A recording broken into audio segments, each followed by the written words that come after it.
Olá pessoal, eu sou Roberto Magalhães do Grupo de Hematologia e Transplante de Medula Óssea de Niterói e hoje eu tenho o prazer de apresentar para todo mundo. Hoje a gente vai fazer uma reunião aqui científico-acadêmica e educativa do grupo, junto com a enfermeira Alice Picciali. A Alice trabalha com transplante halogênico. Eu queria ressaltar aqui que a gente vai hoje falar muito mais do transplante halogênico de medula óssea, mas a Alice trabalha há muitos anos com transplante halogênico, já passou por várias unidades muito experimentadas em fazer esse procedimento. E hoje eu queria ter um bate-papo descontraído com ela. Então, Alice, vamos lá. Olá, boa tarde. Primeiro eu quero agradecer o convite.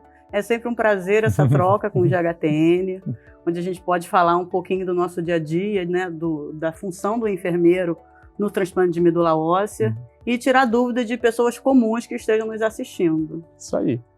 Bom, deixa eu pensar aqui num aquecimento. Para a gente começar a aquecer, eu acho que assim, o enfermeiro ele acompanha na complexidade de um procedimento de um transplante halogênico de medula óssea, que você tem uma fase de pré-transplante, né, que é antes do paciente se hospitalizar nos consultórios e ambulatórios.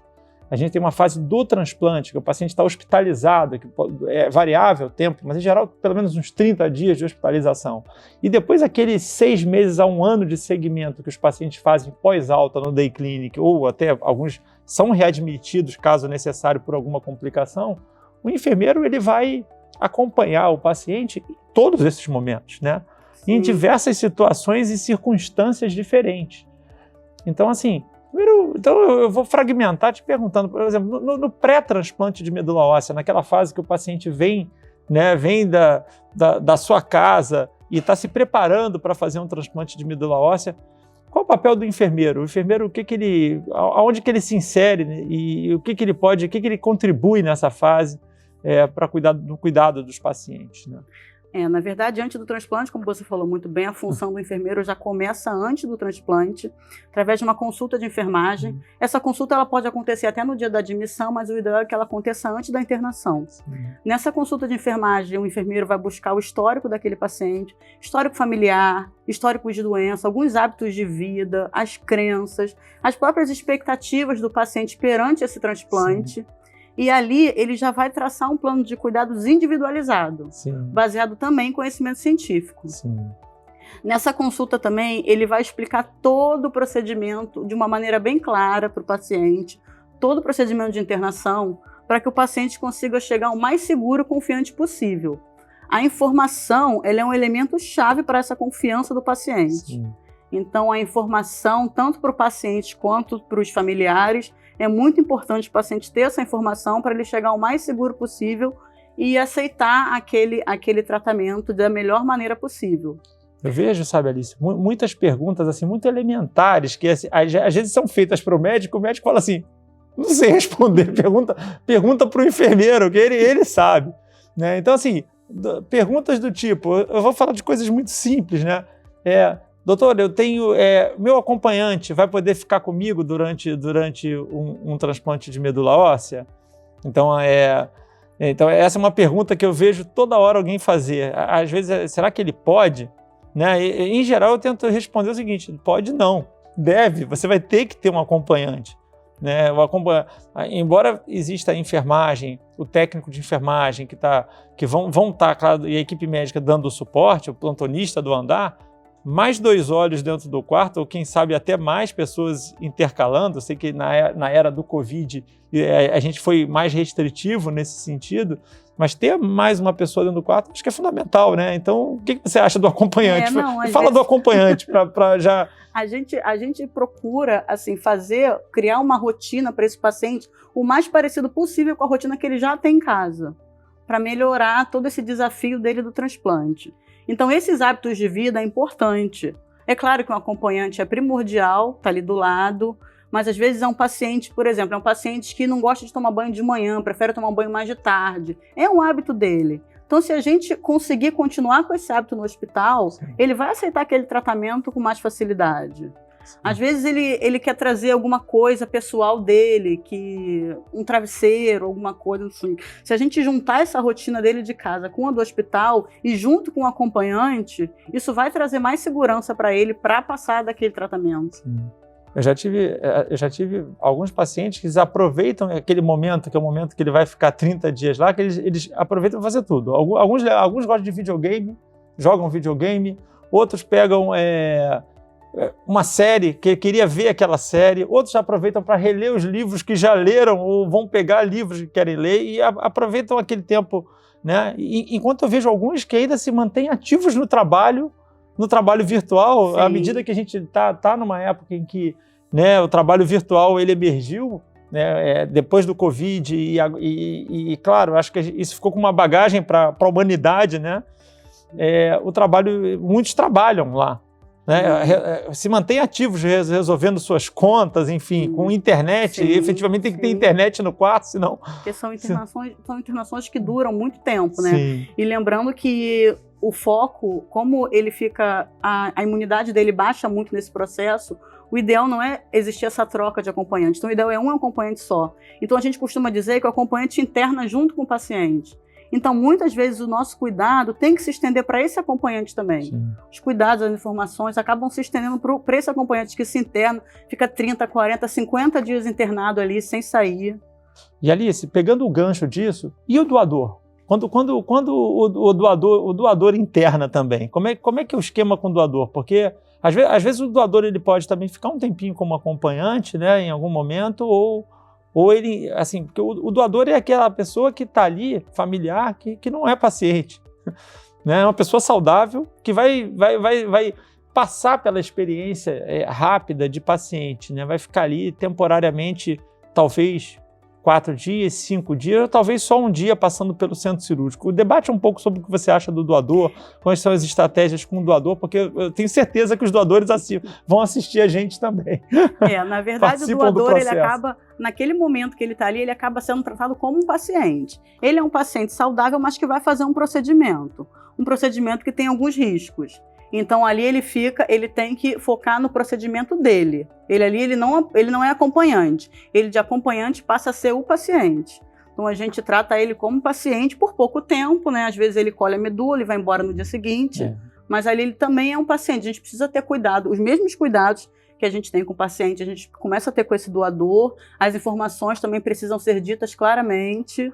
E naquele momento ali ele passa a ser o nosso paciente. Sim. Lembrando que a doação, gente, ela pode ser de 2 formas, né? Uma pessoa vai receber uma injeção subcutânea de granuloquine, que é mais ou menos 4 a 5 dias, e aí a pessoa vai para um procedimento de aférese, que a gente já mostrou um vídeo específico aqui do GHTN, só comentando sobre a aférese, para vocês, se quiserem, voltem lá para dar uma olhada, mas aí são 5 dias de granuloquine, e a pessoa vai para uma máquina parecida de hemodiálise para coletar, ou esse doador ele vai passar por um processo no centro cirúrgico, onde ele vai fazer uma doação propriamente dita da medula óssea, com várias punções da medula.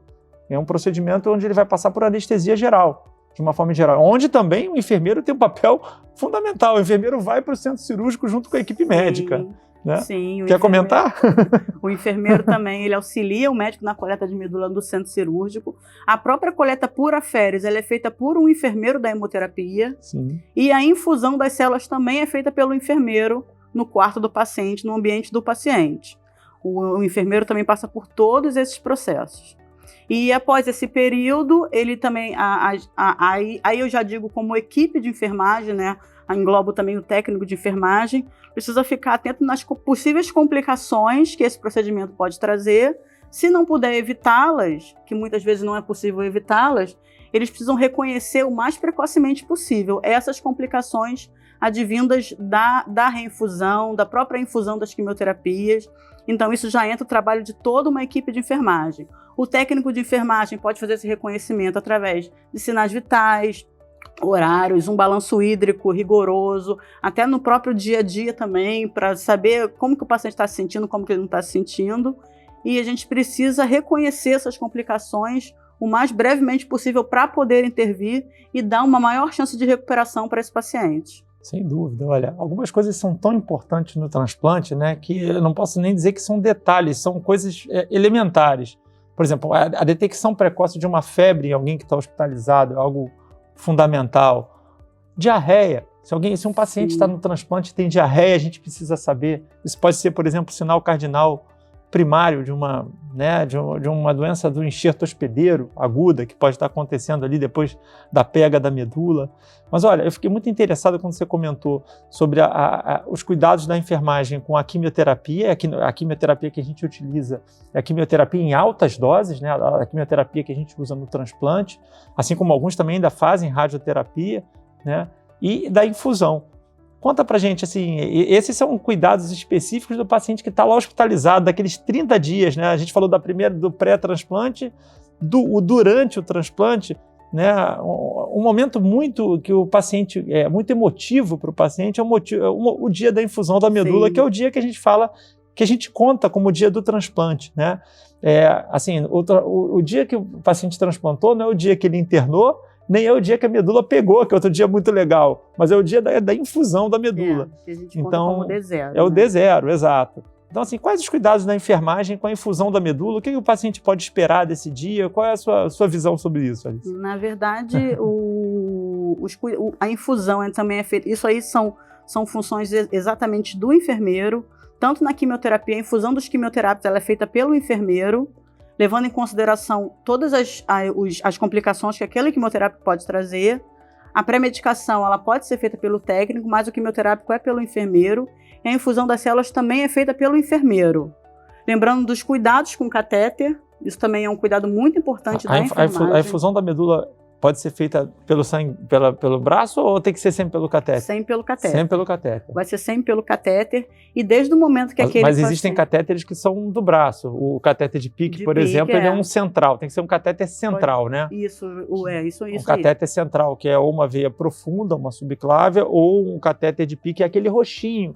Mas é central, mas não numa veiazinha comum de mão, né? Essa discussão é feita também no início da internação, né? O enfermeiro vai avaliar aquela rede venosa e vai discutir com a equipe médica o tipo de catéter, né? Sim. Se vai ser uma PICC, se vai ser um Hickman, se ele já tem um porte, se vai começar pelo porte, numa outra fase vai implementar um Hickman. Porte é um catéter totalmente implantado, que é posto em centro cirúrgico. Hickman é um catéter semi-implantado, que ele fica metade para fora, mas também é posto através de centro cirúrgico, um catéter central. E o PICC é um catéterzinho central também, mas ele é posto na dobra do cotovelo. Periférico, ele é um periférico central. Então são 3 tipos de catéter que a Alice está mostrando aqui, os cuidados da enfermagem na decisão, na tomada de decisão de qual vai colocar, e o cuidado para que você possa fazer a infusão da medula e cuidar dos pacientes. E lembrando que o PICC é passado pelo enfermeiro. Né? O próprio enfermeiro que é uma inserção periférica, é um catéter profundo de inserção periférica. Então o próprio enfermeiro tem habilidade para passar esse catéter também. Quer dizer, os 3 podem, de alguma maneira, serem utilizados. Na verdade, o porte ele é mais para outros tipos de terapia, mas muitos pacientes internam já tendo um catéter de porte porque receberam quimioterapia, né? O PICC e o Hickman são os mais utilizados no transplante. A gente depois, eu vou ver se eu consigo botar uma foto para as pessoas verem o que é cada legal. Um desses aí, para complementar aqui o nosso bate-papo. Bom, o paciente teve alta, a medula pegou. E aí? Ele vai embora para casa. Acabou o transplante? Não acabou o transplante. E não acabou a função da enfermeira também. Então, ó, a gente é persistente, né?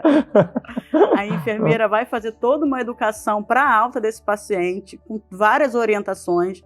Eu costumo dizer que o enfermeiro tem um papel educacional muito importante. Sim. E quando esse papel é exercido com frequência e com habilidade, ele traz aspectos muito positivos para a internação. Sim. Como eu falei, a informação ela é importante para o paciente. Sim. Então, a enfermeira vai fazer essa educação para a alta, orientar. Muitas vezes o paciente vai para casa com esse catéter, porque ele vai precisar ainda voltar no day clinic, como o Roberto falou lá no início.